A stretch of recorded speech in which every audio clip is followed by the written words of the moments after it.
আমরা ইতিমধ্যেই আমাদের শহীদ রাষ্ট্রপতি জিয়াউর রহমান আমাদের আদেশ জনক স্বাধীনতার মহান ঘোষক শহীদ রাষ্ট্রপতি জিয়াউর রহমান খাল খনন কর্মসূচি শুরু করেছিলেন।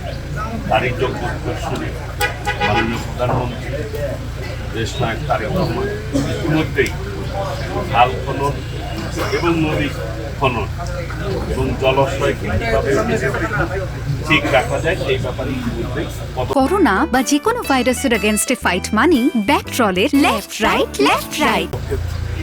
নেওয়া শুরু করেছে এবং উদ্বোধনও করেছে। ইতিমধ্যে অনেকগুলি খাল আমরা এবং নদী খনন করেছি আমরা।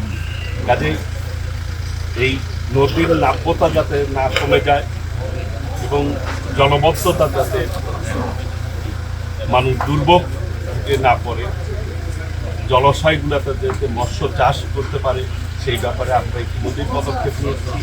আজকেও আমাদের সাবেক স্বরাষ্ট্রমন্ত্রী শ্রদ্ধাভাজন ব্যক্তিত্ব মাননীয় সংসদ সদস্য বাবুর ভাই যোগাযোগ মন্ত্রণালয়ের দায়িত্বে মাননীয় প্রতিমন্ত্রী আমাদের সাবেক ওটা বন্ধ করেন এলাকাতে তার নেতৃত্বে আজকে আমরা আমাদের যে মৎস্য পানি সম্পদ সার্বিক সহযোগিতায় বাবুভাই সার্বিক সহযোগিতায় আমরা এই আজকে জলাশয়গুলি হাওরগুলিতে আমরা মাছ ছেড়ে দিই যাতে করে সবাই সেই মাছটি ধরতে পারে। এবং আমাদের কিন্তু নীতি আছে জাল যাক জল তাক।